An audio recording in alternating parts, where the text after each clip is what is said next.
Chitsauko 29. Pavakabva mumuzinda waishe Chikunguru, varume vechikwata chavamudzi wapasi ichi, ndipo pavakatanga zvino kutaura nokupopota kuti zvainge zvaitwa napasi pamire zvainge zvavanyadzisa. Vakataura zvakawanda nezvake vakaneta. Vamudzi wepasi vakatsidza vatsidzazve kuti havachafa vakabvuma kupiwa munhu wekuti vagoenda naye kuhwedza zvekare, chero nani zvake. Murume mumwe nemumwe ainge akatakura hona yemhangura, ingaite kana kukwanisa kubudisa mapadza 4 kana 5 enjanji, nemapadza eserima angasvike 5zve, netwumwewo tuduku. Sezvo varume ava vainge vakaremerwa kudai, rwendo rwavo rwakatora mazuva akapetwa 2 pane avainge vatora pakuenda kuhwedza, tisingasanganisire ekugara vachisasika nyama yavo, asi ekungofamba chete. Vakazopfuura vachitora nyama yavo yavainge vasiya vaviga mubako muya. Vakawedzera mutoro pamusoro pemumwe wavaiva nawo wehona yemhangura iyi. Munzira mose varume ava vairavana chibutwa chavamudzi wapasi, icho chairema kukunda zvavamwe vose. Vakazonosvika kumisha yavo vongoita zvekukweva makumbo avo nokuremerwa. Mudzi wapasi akati apedza mazuva 5 akazorora. Akazotasva nzombe yake oenda kwaNyandoro kunoudza sahwira wake bvunza wabaya nezvakanga zvaitwa napasi pamire. Iyi yakanga iri nguva yomwedzi weGunyana. Akafamba zuva richipisa, asi sokuti aifamba akatasva nzombe yake haana kunyanya kuneta. Semunhu akanga aita zvokumukira kwazvo, akanosvika zuva rarereka. Akasvika akamuwana aripo. Vakakwazisana ndokutura befu. Bvunza wabaya akazobva nemweni wake uyu paruzhinji rwavanhu kuti anopirwa nyaya nemweni wake pavo voga. Vakaenda kuchikomo chaiva kunze kwemusha kwainge kwakafura mhepo. Vakanogara pazvibwe zvaiva mujinga mechikomo ichi. Mudzi wapasi akapanda rungano rwose kubva pavakaparadzana musi wavasimuka voenda kuhwedza. Zvakaitika munzira zvose, uye zvakaitika zvose vava kuhwedza kusvikira kudzoka kwavo. Nguva yose yaipandwa nyaya iyi, bvunza wabaya aibvumira nokugutsirira zvichimufadza. Mudzi wapasi akazomupandira kuonekana kwavakaita navazengeni, vachivatenda uye pakuchironga mafambiro okudzoka kwavo, ndipo paakazoti, zvakaitwa napasi pamire, sahwira, kudai ndaizviziva kuti ndizvo zvaachatiitira, ndakaramba kuenda naye. Sahwira. Rakava Buno RISIFEMBERI. Sahwira handaimboziva chakamupinda, handimboziva chaakaona nechaakasvoora, handimboziva chaakafunga nechaakazviitira. Kunyangwe nevamwe vose zvakangovakandisa mapfumo pasi. Nanhasi zviri kundinetsa kuti zvaakaita zvinorevei. Akambomira otura mafemo. Paainge otaura nezvakanga zvaitwa napasi pamire, bvunza wabaya ainge asisabvumire nekugutsirira musoro zvino. Kunyangwe naiye ainge asisazive kuti aiitei. Mudzi wapasi akazoti, sahwira, ndinonyara kwazvo kuti ndikuudze zvakaitwa napasi pamire wako, asi nekuti ndizvo zvandauya kuzokuudza, hapana zvandingaite. Ndotongokuudza zvangu, asi kwandiri ini chokwadi. Rakava Buno RISIFEMBERI. Vamudzi wapasi vakambonyarara vakatsikitsira pasi, vachitaridza kushushikana.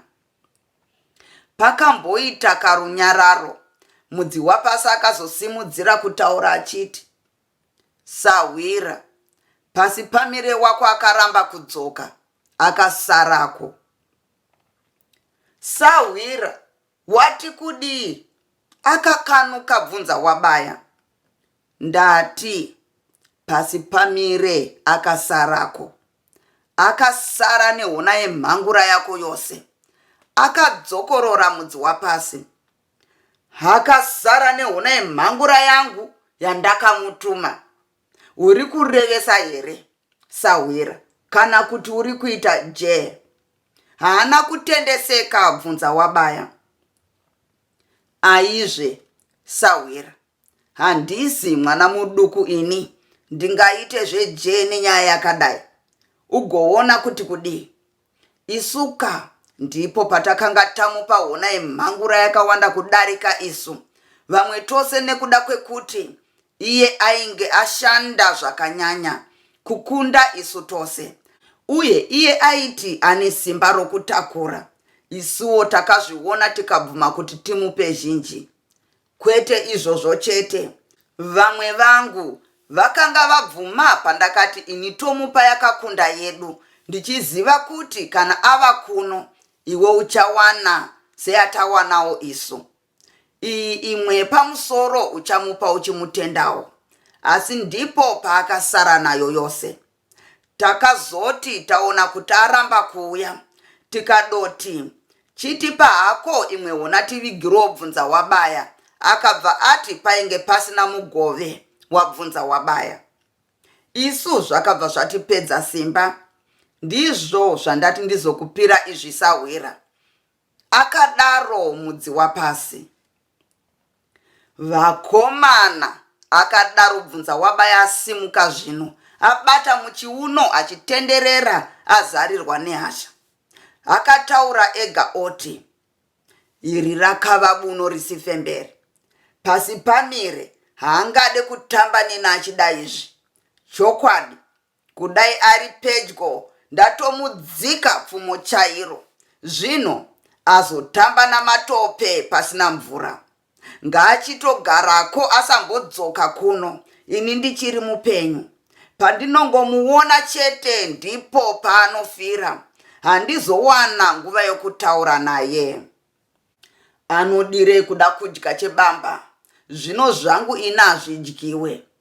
Sawira, mudzi wapasi, wakadiko kungosiya wazvipfekedzera museve nemudundundu zvakasara zvichifa ikoko? Sawira, handaizodaroka. Kudai ndakadaro handiti nyika nhasi hayaizobvuma kuti ndizvo zvaakanga aita. Handiti yaizoti ndakamuurayira hona yemhangura kuti ndigotora yakawanda. Ndiani aizozvibvuma kuti ainge aramba kudzoka nehona yabvunza wabaya? Handiti ndaifanira kuzotanga ndakupira zvandaita izvi? Zvisinei, sawira, chakapinda kamwe hachiteiwi.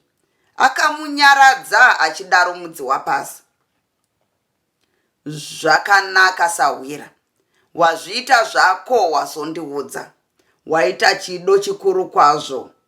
Hiya, iri ndiro Rakava Buno RISIFEMBERI. Chokwadi, regai zvichinzi chako ndechawadya, chesango mutoro wamambo. Zvino hapanawo here hona yemhangura zvayo shoma yamatandanyadzi yawangandigira nhai, sawira? Akabvunza wabaya. Pano handina. Unoti ndaizenge ndichayeuka kukwigira sei nhai, sawira? Handiti kunyangwe neni ndakabva richingova rimawo nazvo. Unoti zvakandifadza here?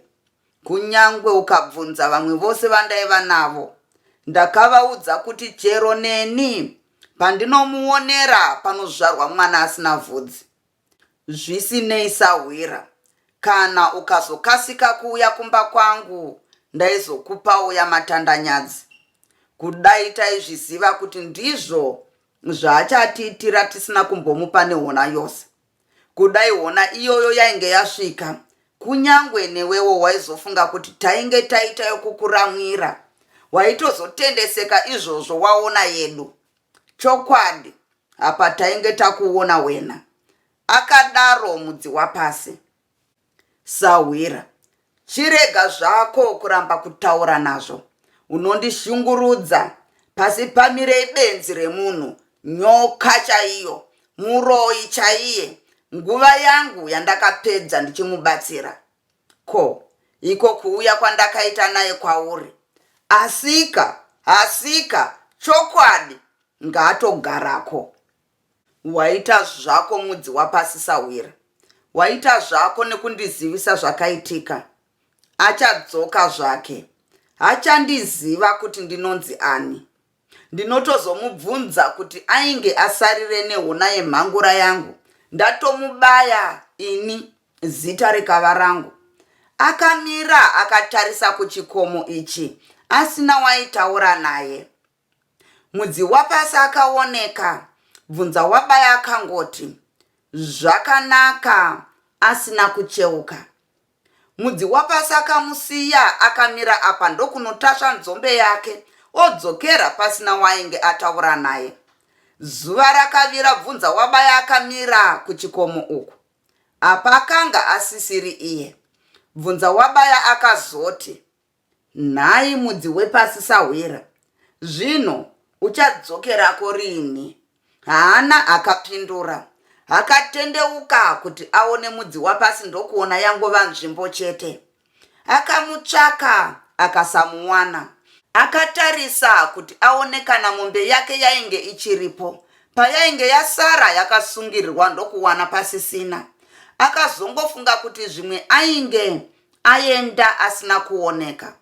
Odzokera kumba kwake. Bvunza wabaya akashanyirwa nepfungwa dzaiti, chiripo, ndarira hairiri yoga. Kana pasi pamira akarangana navambambara kuti vatore hona yemhangura yandakamutuma ini, vachandiona vese. Zvino ndinoda kunovatorera mombe dzangu dzandakavaronzera, dzavava kupfuma nadzo. Izvi ndizvo chete zvingambovarwadzawo. Ivo ndivo vane muranda adai. Kuti angagoita izvi vasingazive, hazviitike. Vane zvavanoziva chete. Regai, mangwana chaiwo ndinoda kunovaudza zvakaitwa napasi pamire.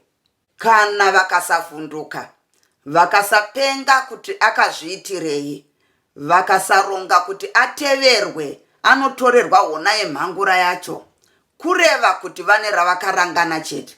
Zvino ndinobva ndati namombe dzangu, kana zviri zvayeukai vanondipa, nokuti uyo ndakatovaburitsa munzara kare, saka ndakatovapa zvakapfuuridza zvinopiwa kumwana akazvarirwa. Chasara kungozomutora chete. Kana zviri zvapfumisai, ngazvigare zvazvo. Ndinozovapa mombe kana pasi pamire auya akandipa hona yemhangura yangu, uye vazondivirikira pfumisai. Kana zvisizvo havachadziwana zvakare, kudzamara muranda wavo auya nezvinhu zvangu. Musi uyu bvunza wabaya haana kukotsira hope kwadzo. Aipepuka nguva nenguva. Zvaimurwadza nokumunyadza chose zvainge zvaitwa napasi pamire. Ainyara dzimwe shamwari dzake dzainge amboudza kuti ainge agona kuronga kuti achava nehona yemhangura. Uye ainge avimbisa vanhu vakawanda kuti achavagadzirira mapadza. Ainge asisazive kuti ovaudza kuti izvi ndizvo zvainyanya kumunyadza. Haana kunge aziva kuti iye ndiye achabatiswa dombo.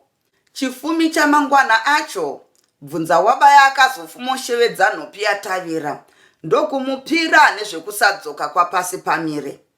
Vakamboizeyawo nyaya iyi vose. Vakagutsikana kuti kusadzoka kwake kunofanirwa kunge kwaiva nechekuita neranganwa pakati pavambambara naiye pasi pamire.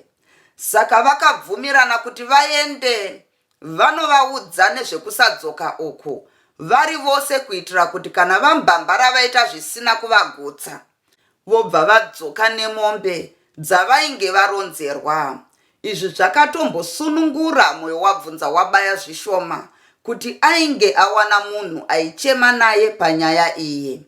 Vasvika, bvunza wabaya akasvikopira nyaya yokusadzoka kwapasi pamire kuna vambambara avo vakangoti mukuwasha wati pasi pamire anonzi aramba kudzoka. Asi aizogozoramba kudzoka sei iye akambobvuma kuenda? Asi mune zvamakatadzirana here pamakaendesana kwanenguwo zvakazoita kuti asvibe moyo? Zvino kuna mai vake ndinonotaura kuti kudii zvinovagutsa. Kana iwe usina zvawakamuudza zvakaita kuti asareko, kubva achauya zvake kana oda sekutaura kwako. Tongoringawo kanzira kusvikira paanodzokera. Kuda pane zvaakashora kwauri madzimba kupa. Kana pasina achagozouya otiudza zvakezve. Asika kana paine chaunozivawo chamakatadzirana, iwo mazuva aiuya kwauri aya, uchazondiudzawozve mukuwasha. Zviri pavanhu chitundu hachifambe choga. Chimbonofunga ogozouya wondiudzawo rimwe zuva. Vakadaro vambambara vakasununguka zvavo. Nhai une ndoro. Asi mune zvamunozivawo kani nezvekusadzoka kwapasi pamire zvomotondipa ini mhosva, asi imi murimi maigara naye. Handiti ainge akagarira imi pano. Mune zvamakarangana naye here pamusoro pepfuma yangu yaakasara nayo? Zvino akasauya nayo ini muchanyatsondiziva. Ini yangu pfuma haidyiwe nemutoo iwoyo.